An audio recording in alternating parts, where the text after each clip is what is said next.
दोस्तों, एक बेटी अपने माता-पिता को सरप्राइज़ देने के लिए अपने मायके जाती है और मायके जाने के बाद जब वहाँ पर देखती है कि दरअसल जो हमारे माता-पिता हैं, जो बूढ़े-बुज़ुर्ग हैं, वो दरअसल जो है एक चारपाई पर दोनों लोग लेटे हुए हैं और बहुत ही गिरी अवस्था में थे वो लोग। उसके बाद कहीं न कहीं वो उनको देख कर के बहुत ज़्यादा परेशान और हैरान हो जाती है। उसके बाद वो अपने माता-पिता से पूछती है, जो बुज़ुर्ग होते हैं उनसे पूछती है कि दरअसल जो है आपको तो यहाँ पर कोई देखने वाला है भी नहीं, क्योंकि उनको कोई पानी देने वाला तक भी वहाँ पर मौजूद नहीं था सिवाय उन दोनों के। उसके बाद कहीं न कहीं वो बहुत ज़्यादा परेशान हो जाती है और परेशान होने के बाद वो अपने माता-पिता से पूछती है कि आखिरकार भैया कहाँ है? दोस्तों, वो उसके माता-पिता जैसे ही इस बात को सुनते हैं, तो सुनने के बाद कहीं न कहीं वो लोग फूट-फूट कर रोने लगते हैं और जब वो रोने लगते हैं, तो जो उनकी बेटी होती है, वो बेटी उनसे पूछती है कि माता-पिता आप आखिर जो है ऐसे फूट-फूट कर क्यों रो रहे हैं? और उनको वो जो अपने गले से लगा लेती है। दोस्तों उनके आँसू पोंछती है, आँसू पोंछने के बाद दरअसल जो उसके माता-पिता होते हैं, वो कहीं न कहीं इस बात को अपनी बेटी से बताते हैं और कहते हैं कि बेटी दरअसल जो तेरा भाई था, वो तो अपनी बीवी और अपने बच्चों को यहाँ से लेकर के कहीं दूर रहने के लिए चला गया है हमसे अलग। और हम लोग यहाँ पर केवल अकेले ही बचे हुए हैं और हम लोग इस अवस्था में हैं कि हम हमारे हाथ-पैरों से तो अब कुछ होता नहीं है। दोस्तों उसके बाद जो है कहीं न कहीं जो वो बेटी होती है वो बहुत ज़्यादा परेशान हो जाती है और तभी जो है वो अपने माँ-बाप से कहती है कि अगर ऐसी ही बात थी तो आप लोगों ने हमको फ़ोन करके क्यों नहीं बुलाया, क्यों नहीं बताया? दोस्तों उसके बाद उसके माता-पिता जो होते हैं वो कहते हैं कि दरअसल वो तो हमारा अपना खून था, जो हमको छोड़ कर के यहाँ से अपने बीवी-बच्चों के साथ अलग दूर रहने के लिए चला गया और हमारी खबर भी नहीं लेता है और तुम तो एक पराई हो, पराया खून हो, उसके बाद जो है हम तुमसे ये सारी बातें कैसे बताते। दोस्तों आखिरकार जो है वो फिर लड़की को जो है उसके माता-पिता ने जो है पराया क्यों कहा था? ऐसी क्या वजह थी जिसकी वजह से उसको पराया बताया था? और आखिर जो है ऐसे इसमें क्या पूरी कहानी थी? दोस्तों आइए चलते हैं सीधे जो है कहानी की तरफ और इस कहानी को अच्छी तरीके से समझने की कोशिश करते हैं कि दरअसल इसकी पूरी की पूरी सच्चाई क्या थी। दोस्तों आपसे एक ही रिक्वेस्ट है कि आप इस कहानी के अंत तक बने रहिएगा। दोस्तों आदाब, नमस्कार, मैं शादाब खान। अगर आप हमारे चैनल पर नए हैं तो प्लीज़ हमारे चैनल को सब्सक्राइब ज़रूर कर लीजिएगा और कहानी को लाइक कीजिएगा ताकि हमारा हौसला बना रहे। दोस्तों चलते हैं सीधे कहानी की तरफ। दोस्तों ये कहानी दरअसल दिल्ली की है। दिल्ली में जो है एक बहुत ही हाई प्रोफ़ाइल एक शख़्स होते हैं, वो वहाँ पर रहा करते हैं। उनकी जो फ़ैमिली होती है वो मात्र 3 लोगों की ही होती है। उनकी फैमिली में जो है एक वो खुद और एक उनकी बीवी होती हैं और एक उनका बेटा होता है जिसका नाम रोहन होता है और जिसकी उम्र तकरीबन 4 साल के आस-पास होती है। दोस्तों वो जो है एक एफसीआई में जो है वो काम किया करते थे और उनको जो है एक बात की चिंता हमेशा से जो है सताया करती थी, क्योंकि वो 3 साल के ऊपर वो कहीं भी रुक नहीं पाते थे। ये एक ऐसी पोस्ट थी जो एफसीआई में काम करते थे, उनका नाम दरअसल विजय था और उनकी जो बीवी होती हैं उनका नाम दरअसल सुमित्रा था और उनके बेटे का नाम रोहन था जिसकी उम्र तकरीबन 4 साल के आस-पास होती है। दोस्तों उन सभी को ये चीज़ इस चीज़ की बहुत ज़्यादा दिक्कत और परेशानी होती है, क्योंकि वो 3 साल के ऊपर कहीं भी ठहर नहीं पाते थे। 3 साल के जो है 3 साल की लिमिट पूरी होने के बाद तुरंत उनका जो है ट्रांसफ़र हो जाया करता था। तो दोस्तों उनका दिल्ली से जैसे ही ट्रांसफ़र होता है जयपुर, यानी कि जो राजस्थान की राजधानी होती है जयपुर, वहाँ पर जैसे ही उनका ट्रांसफ़र होता है, तो कहीं न कहीं ये खबर उन लोगों के लिए चौंकाने वाली थी, क्योंकि बार-बार जो है वो अपना घर जो किराए पे वो लेते थे उसको छोड़ कर के उन्हें जाना पड़ता था। तो इसीलिए जो है वो उन्होंने आज तक कभी भी जो है अपना खुद का मकान नहीं बनाया, क्योंकि उनको ये चीज़ अच्छी तरीके से पता थी कि हमको 3 साल के बाद तो घर उजाड़ना ही है। दोस्तों उसके बाद जो है जो उनकी बीवी होती हैं सुमित्रा, वो कहीं न कहीं मोबाइल फ़ोन पर ऑनलाइन ही जो है मकान किराए पर ढूँढने लगती हैं। तभी जो है एक साइट पर जा कर के वो देखती हैं कि दरअसल जो है वहाँ पर एक मकान जो है जो उनकी लोकेशन होती है उसी लोकेशन पर वो ढूँढती हैं जयपुर में। तो उनको एक मोबाइल नंबर मिलता है। उस मोबाइल नंबर पर जब वो फ़ोन करती हैं तो पता चलता है कि दरअसल वो मोबाइल नंबर जो है वो प्रॉपर्टी डीलर का है, जो ये काम भी किया करता था। यानी कि दूसरे लोगों को जो इस चीज़ के ज़रूरतमंद लोग होते थे किराए के मकान के, उनको वो किराए के मकान जो है आसानी आसानी से जो है उपलब्ध करा दिया करता था। उसके बाद जो है उनसे फ़ोन पर बातचीत होती है और बातचीत होने के बाद वो प्रॉपर्टी डीलर जो है बताता है कि जो है दरअसल जिस कंडीशन के वो रूम चाहते थे, मकान चाहते थे, उस कंडीशन का वो रूम उनको मिल जाता है। और वो बताते हैं कि दरअसल क्योंकि जब वो एक अपनी शर्त रखते हैं, वो कहते हैं कि दरअसल जो है हमको इस तरीके का रूम चाहिए, इस तरीके का हाउस चाहिए कि जहाँ के अगल-बगल में शोर-शराबा ना हो और शांतिपूर्वक वाला इलाका हो। दोस्तों उसके बाद वो इलाका वो जो है थोड़ी देर तक वो प्रॉपर्टी डीलर सोचता रहता है और उसके बाद उसके दिमाग में वो जो इलाका आता है और इलाका आने के बाद वो तुरंत उनसे बता देता है कि सुमित्रा जी ठीक है, आपको उसी तरीके का जो है लोकेशन मिल जाएगी और अच्छा मकान होगा, लेकिन जो है उसका किराया थोड़ा ज़्यादा होगा। दोस्तों कहीं न कहीं सुमित्रा इस बात को अडॉप्ट कर लेती है और कहती है कि ठीक है, मैं किराया ज़्यादा दे दूँगी, लेकिन मुझे लोकेशन वही चाहिए। उसके बाद 2-3 दिन का जो है टाइम दिया जाता है और 2-3 दिन के बाद वो सुमित्रा जा कर के और उसकी फैमिली में जो उसका बेटा होता है रोहन और जो उनके पति होते हैं विजय, वो तीनों लोग जा कर के वहाँ पर जो है जस्ट लोकेशन को जो है देखते हैं, करंट लोकेशन को और मकान देखते हैं। मकान देखने के बाद कहीं न कहीं वो मकान उनको पसंद आ जाता है, क्योंकि वो मकान जो है 2 माले का था, यानी कि 2 फ्लोर का था और उसमें जो नीचे वाला फ्लोर था, वो नीचे वाले फ्लोर पे जो उस मकान के मालिक थे, बुजुर्ग दंपति थे, वो नीचे वाले पोर्शन पे रहा करते थे और ऊपर वाला जो पोर्शन है, वो उन्होंने किराए से देने की सोची थी। दोस्तों उसके बाद वो पसंद आ जाता है और पसंद आने के बाद उनको कुछ पैसे एडवांस में भी दे दिए जाते हैं। उसके बाद वो लोग यहाँ दिल्ली वापस चले आते हैं और वापस आने के बाद 2-3 दिन के अंदर वो लोग अपना सारा का सारा सामान पैक करके वो लोग एक बार फिर से जो है वहीं राजस्थान की राजधानी जयपुर में जो मकान उन्होंने देखा था उस मकान में वो जा करके पहुँच जाते हैं। और पहुँचने के बाद क्योंकि काफ़ी ज़्यादा तामझाम होता है, काफ़ी ज़्यादा काम होता है, जब कोई एक नए मकान में बसता है तो उसमें काफ़ी ज़्यादा काम होता है। तो उसी तरीके से वो लोग पूरे सामान की जो है इधर से उधर सेटिंग कर रहे थे, पूरा दिन बहुत ज़्यादा परेशान हो गए थे। तो इसलिए दोपहर का खाना उन्होंने जो है ऑर्डर करके मँगवाया हुआ था। लेकिन जब शाम का खाना खाना जो है बनाने की फुर्सत नहीं मिली क्योंकि घर पे सब्जियाँ भी नहीं थी और कई सारे ज़रूरी सामान जो होते हैं खाने-पीने के वो भी मौजूद नहीं थे। तो इसलिए वो एक बार फिर से खाने को ऑर्डर करते हैं, लेकिन तभी जो है जो उनके पति होते हैं सुमित्रा के, वो उनसे कहते हैं कि दरअसल बाहर का खाना हमें ज़्यादा सूट नहीं करता है, तो इसलिए आप एक काम करना कि सब्ज़ी वग़ैरह और दाल वग़ैरह ले आना, तो जो है कल से जो है यहीं घर पर ही खाना बना कर के हमको देना। दोस्तों उसके बाद सुमित्रा कहीं न कहीं कहती है कि यहाँ की जो सब्ज़ी मंडी भी हमको नहीं पता है। तभी विजय उनसे ये बात कहते हैं कि दरअसल जो नीचे जो मकान मालकिन रहती हैं, उनसे जा कर के इस बारे में जो है पूछ लेना। दोस्तों उसके बाद वो सुबह होती है, नाश्ता वो लोग करते हैं, उसके बाद जो है विजय अपनी ड्यूटी पर चले जाते हैं। तभी जो उनकी बीवी सुमित्रा होती हैं, वो जब बचती हैं तो अपना काम-धाम वो जल्दी-जल्दी फाइनल करती हैं और फाइनल करने के बाद कहीं न कहीं वो नीचे वाले पोर्शन पर जाती हैं, जहाँ पर वो मकान मालिकिन जो है रहा करती थीं। तो उस दरवाजे के बाहर जो है एक छोटी-सी बच्ची लगभग 3 साल की होती है, वो खड़ी होती है और उससे वो पूछती हैं सुमित्रा कि जो है तुम्हारे माता-पिता कहाँ हैं? लेकिन वो कुछ बोलती नहीं है, लेकिन वो सिर्फ़ अंदर की तरफ इशारा कर देती है, यानी कि लोग अंदर हैं। फिर जब सुमित्रा वहाँ पर जो है उसके अंदर जाती हैं, तो जाने के बाद देखती हैं कि दरअसल बुजुर्ग संपत्ति जो जो दंपति होते हैं, वो वहाँ पर आपस में कुछ बातचीत कर रहे होते हैं। लेकिन वो इनको देख कर के जो है वो तुरंत जो है तैयार हो जाते हैं और अपनी-अपनी बातों को वो ख़त्म कर देते हैं। उसके बाद ये जाती हैं और बताती हैं कि दरअसल मैंने जो ऊपर आपका मकान किराए से लिया है, तो उसके बाद जो है मुझे अब कुछ सब्जियों की ज़रूरत है और कुछ ज़रूरी सामानों की ज़रूरत है, लेकिन मुझे यहाँ की मार्केट के बारे में कुछ भी नहीं पता है, तो क्या आप मेरी इसमें कुछ मदद कर सकती हैं? दोस्तों उसके बाद कहीं न कहीं वो जो बुज़ुर्ग दादी होती हैं, जो माँ होती हैं, वो कहती हैं कि ठीक है, मुझे भी कुछ सब्जियाँ लेने जाना है कल, तो आप कल मेरे साथ में चलना और उसके बाद जो है मैं आपको मंडी भी बता दूँगी और सामान भी खरीदवा दूँगी। दोस्तों उसके बाद जैसे सुबह होती है, वो लोग नाश्ता पानी करके जो है विजय अपनी ड्यूटी पर निकल जाते हैं और उसके बाद कुछ कामों को अंजाम दे करके जो उनकी बीवी सुमित्रा होती हैं, वो जो है उन्हीं बूढ़ी दंपति के साथ जो है मार्केट जाती हैं और मार्केट जाते हुए रास्ते में बहुत सारी बातें करती हैं। यानी कि वो अपने बारे में सारी बातें वो बुजुर्ग को बताती हैं, वो मालकिन को, और वो मालकिन अपनी सारी की सारी बातें इनको बताती हैं। दोस्तों इस तरीके से जो है वो रास्ते में एक बात कहती हैं कि अगर एक बात हम कहना चाहते हैं, अगर आप बुरा ना माने तो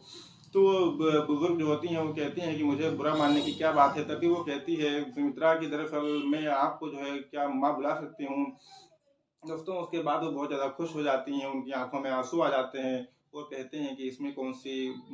दिक्कत वाली बात है और आप हमें माँ बुला सकती हैं। और वो भी उसको जो है सुमित्रा को बेटी की तरह मानते थे और बेटी ही बुलाती थीं। दोस्तों इस तरीके से वो दोनों लोग जाती हैं मार्केट में और वहाँ पर जो है सब्जियाँ वगैरह खरीदती हैं। अब दोनों लोगों ने एक-एक थैला लगभग सब्जी खरीदी थी। उसके बाद जब वो मार्केट से वापस आ रही थीं, तो कहीं न कहीं जो सुमित्रा होती हैं, वो सुमित्रा उस बुजुर्ग की जो है वो जो जिसको माँ कहती थीं, उसका जो है थैला अपने हाथ में लेने लगती हैं और कहती हैं कि आप बुजुर्ग हैं, आप इसको नहीं अफ़ोर्ड कर पाएँगी, तो आप इसको हमें दे दीजिए, हम आपको जो है आपके घर पहुँचा देंगे। तभी वो जो है बहुत ज़्यादा खुश हो जाती हैं और उस थैले को सुमित्रा के हाथों में दे देती हैं। उसके बाद वो लोग उस थैले को लेकर के दोनों थैले लेकर के साथ में उनके साथ में वो घर पर आ जाती हैं। दोस्तों आने के बाद कहीं न कहीं वो लोग दोनों लोग बहुत ज़्यादा खुश होती हैं। तभी जो सुमित्रा होती है, सुमित्रा के जब पति शाम को आते हैं तो वो उसको जो है घर का बना हुआ खाना खिलाती है और उसको बहुत ज़्यादा मज़ा आता है। तभी जो है कुछ ऐसा होता है कि अगले दिन दोस्तों जब वो लोग चले जाते हैं तो उसकी उनकी बीवी जो सुमित्रा होती हैं तो वो अकेली होती है, तो सोचती हैं कि कहीं न कहीं जो है मकान मालकिन से जो है बात की जाए, कुछ आपस में जो है मशवरा किया जाए। उसके बाद वो उनके पास जाते हैं और जाने के बाद जो है सुमित्रा उनसे पूछती हैं कि दरअसल जो है आप एक एक बुजुर्ग हैं और आपके पास ये छोटी बच्ची है और इसके बारे में क्या कहना? तो जब उस बच्ची जो होती है तो वो बच्ची कहीं न कहीं रोने लगती है, तो उसकी जो दादी होती हैं वो भी रोने लगती हैं। उसके बाद सुमित्रा सोच में पड़ जाती है, फिर उनसे पूछती है कि आखिरकार इस बच्ची का जो है क्या रहस्य है? उसके बाद जो है वो पूरी बात बताती हैं और कहती हैं कि दरअसल ये बच्ची जो है ये हमारी पोती है, क्योंकि जो हमारा बेटा था और हमारी बहू थी वो एक मोटरसाइकिल एक्सीडेंट में उन दोनों की मौत हो गई थी। जिसके बाद ये जो है बच्ची थी और इसका पालन-पोषण हम ही कर रहे हैं और जो भी पेंशन का पैसा हमारा जो है मिलता है उसी से इसकी जो है लालन-पालन करते हैं और अपने घर का खर्चा चलाते हैं। लेकिन दोस्तों उस वो लड़की जो थी 3 साल की जिसका नाम लवीना था, वो लवीना बोल नहीं पाती थी। दोस्तों तभी जो है वो बहुत ज़्यादा परेशान हो जाती हैं और उस लवीना को अपने गले से लगा लेती हैं और वो भी रोने लगती है। लेकिन तभी कहीं न कहीं जो है सुमित्रा का दिल पसीज जाता है और वो सोचने लगती है कि क्यों ना जो है इसका जो है कुछ न कुछ भार अपने ऊपर उठा लिया जाए। दोस्तों तभी वो अपने पति जो है विजय से बात करती है और बात करने के बाद उनसे कहती है कि दरअसल ऐसी-ऐसी बात है। तो लड़की बहुत ज़्यादा परेशान है और जो है बोल भी नहीं पाती है। दोस्तों उसके बाद कहीं न कहीं जो है वो उसका इलाज कराती हैं और इलाज कराने के बाद उसका ऑपरेशन होता है। डॉक्टर साहब उसको 1 लाख रुपया बताते हैं, तो कुछ लोग वो लोग मदद करके जो है और कुछ बुजुर्ग दंपत्ति मदद करके जो है दोनों लोग मिल करके जो है उसके ऑपरेशन कराते हैं और 3-4 महीने की उसकी जो है जो प्रैक्टिस होती है, प्रैक्टिस करने के बाद कहीं न कहीं वो धीरे-धीरे जो है बोलने लगती है, तब उसका जो है एक स्कूल में अच्छे से स्कूल में एडमिशन करवा दिया जाता है। और धीरे-धीरे वो पढ़ाई क्या करती है और वक़्त का पहिया जो है वो धीरे-धीरे ऐसे ही घूमता रहता है। तभी जो है एक दिन ऐसा होता है कि अचानक से कुछ पूछने के लिए वो सुमित्रा ऊपर वाले पोर्शन से उतर करके जो है मकान मालकिन के पास आती हैं और कुछ पूछने के लिए, लेकिन जैसे ही वो एंटर करती हैं उनके कमरे में, तो एंटर करने के बाद वो देखती हैं कि दरअसल जो बुजुर्ग महिला थी वो तो लेटी हुई थी चारपाई पर, कुछ परेशान थी। लेकिन जो बुजुर्ग आदमी था वो कहीं न कहीं चूल्हे पर कुछ खाना बना रहा था। ये चीज़ देख कर के कहीं न कहीं जो है उनको बहुत ज़्यादा बुरा लगता है सुमित्रा को और वो उनसे कहती हैं कि दरअसल आप लोगों ने तो एक ही पल में हमको पराया कर दिया। तभी वो कहती हैं कि इसमें कौन-सी पराया वाली बात है, तो वो कहती हैं कि सुमित्रा जी कहती हैं कि दरअसल जो है आप खुद खाना बना रहे हैं और आपने एक बार भी हमसे नहीं कहा। तो वो लोग कहते हैं कि दरअसल आपको हम परेशान करना नहीं चाहते थे। दोस्तों उसके बाद कहीं न कहीं वो लोग जो है वो सुमित्रा कहती हैं कि आज के बाद आप लोग खाना नहीं बनाएँगे और खाना हम आपको खुद बना कर के दिया करेंगे। दोस्तों उस दिन के बाद से जो है सुमित्रा खुद अपने खाने में उनका खाना मिला कर के थोड़ा एक्स्ट्रा बनाती और उसके बाद दोनों को जो है खाना खिलाती और साथ में बच्ची जो लवीना थी उसकी भी खूब परवरिश करती। उसको जो है पढ़ाती-लिखाती, ट्यूशन देती घर पर, सारी चीज़ें जो है करती और उसकी जो है पूरी की तरह अच्छी तरीके से उसकी परवरिश किया करती थी। इस तरीके से जो है लवीना बड़ी हो रही थी, लवीना इंटर पास कर चुकी थी, उसके ग्रेजुएशन में जो है एडमिशन दिला दिया गया था। लेकिन दोस्तों तभी जो है कुछ ऐसा होता है क्योंकि जो उसके 3 साल का जो ट्रांसफ़र का सिस्टम था वो जो लगातार जारी था और उसके बाद 3 साल कब पूरे हो जाते हैं कुछ पता ही नहीं चलता है। जब उनके पति उनको बताते हैं कि दरअसल मेरा ट्रांसफ़र होने वाला है, उसके बाद कहीं न कहीं सुमित्रा बहुत ज़्यादा परेशान हो जाती हैं और परेशान होने के बाद वो जा कर के इस बात को बहुत ही दुःख से दुःख भरे लफ्ज़ों के साथ वो उन मकान मालकिन से कहती हैं, तो वो कहती हैं कि दरअसल जो इस दुनिया में आया है उसको तो जाना ही जाना है, और आप तो जो है आपका ट्रांसफ़र हुआ है तो आप यहाँ से कहीं और जाएँगे, लेकिन जो इस दुनिया में आया है वो तो यहाँ से ऊपर ही चला जाता है। उसके बाद दुःख कहीं न कहीं उनके चेहरे पर साफ-साफ झलक रहा था और सुमित्रा के भी दुःख झलक रहा था। तो उसके बाद जो है वो चली जाती हैं अपने आदमी के पास, और आदमी के पास जाकर के कुछ दुःख दर्द भरी बातें करती हैं और उनसे कहती हैं कि बहुत दुःख हो रहा है हमको इस बात का कि हम ये घर छोड़ कर के जा रहे हैं। क्योंकि जो है लवीना की देखभाल हम ही क्या करते थे। लेकिन दोस्तों वो जो है खुशी-खुशी रात भर जो है सो जाती हैं, और सोने के बाद जब सुबह होती है तो सुबह उठ कर के जो बुजुर्ग दंपति होते हैं, वो आकर के वो दरअसल सुमित्रा से कहने लगते हैं कि दरअसल मैं एक बात आपसे कहना चाहता हूँ, और बात ये है कि इस बेटी का इस दुनिया में कोई नहीं है सिवाय मेरे, और हम लोगों की भी उम्र जो है बहुत ज़्यादा हो चुकी है। कब हम लोग भगवान को प्यारे हो जाएँ इसके बारे में कुछ पता नहीं है, और इस बच्ची का भविष्य क्या होगा तो इसके बारे में हम कुछ जानते नहीं हैं। तो आपसे एक ही रिक्वेस्ट है, अगर आपके पति की इजाज़त हो तो आप इस बच्ची लवीना को आप अपने पास रख लीजिए, इसका लालन-पालन कीजिए, और जो भी प्रॉपर्टी है हमारे पास वो सब हम इसके नाम कर देंगे।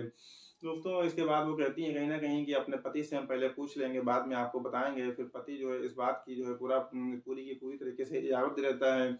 और इजाज़त देने के बाद वो साथ में एक इजाज़त और भी देते हैं। कहते हैं कि आप उनसे जो है मालूम कर लीजिए बुजुर्ग दंपति से कि अगर वो भी साथ में चलना चाहें तो हम पूरी तरीके से सहमत हैं, उनको भी साथ में ले चलने के लिए, क्योंकि वो इस उम्र में यहाँ पर क्या खाना बनाएँगे, क्या खाएँगे और कौन उनकी देखभाल करेगा। उसके बाद कहीं न कहीं वो उनसे भी बातचीत करते हैं, तो बातचीत करने के बाद वो खुद भी एग्री हो जाते हैं साथ में चलने के लिए, और जहाँ पर उनका ट्रांसफ़र हुआ था वो सभी के सभी लोग वहाँ पर जाते हैं, और वो सुमित्रा उनकी खूब अच्छी तरीके से खिदमत करती हैं और खूब उनको खुश रखती थीं, क्योंकि उनके भी माँ-बाप इस दुनिया से गुज़र चुके थे विजय के। तो विजय भी कहीं न कहीं उनको खूब ज़्यादा खुश रखते थे, कोई दिक्कत परेशानी नहीं थी। तभी जो है लवीना की उम्र शादी के लायक हो गई थी, और उसकी शादी कर दी जाती है। शादी करने के बाद दोस्तों वो अपने मायके ससुराल में जो है पूरी तरीके से खुश थी, और इधर जो रोहन उनका बेटा था उसकी भी शादी हो जाती है, और वो इधर जो है बुजुर्ग दंपति जो होते हैं वो भी जो है उस दुनिया को अलविदा कह देते हैं। और अब कहीं न कहीं जो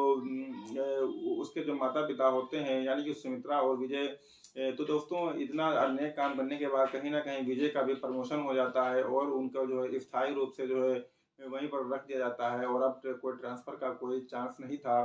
दोस्तों उसके बाद जो है कहीं न कहीं अब ऐसा होता है कि जो उनका बेटा होता है वो उनको छोड़ कर के अपनी बीवी-बच्चों को साथ में लेकर के कहीं और अलग रहने के लिए चला जाता है, और उधर उनका रिटायरमेंट भी हो जाता है, और रिटायरमेंट के बाद कहीं न कहीं वो लाचार बुज़ुर्ग हो जाते हैं वो भी, और घर पर जो है बुजुर्गों की तरह जो है अपनी बीवी के साथ वो रहा करते थे। तभी एक दिन ऐसा होता है कि लगभग लवीना की शादी को तकरीबन 5 साल का वक़्त हो चुका था,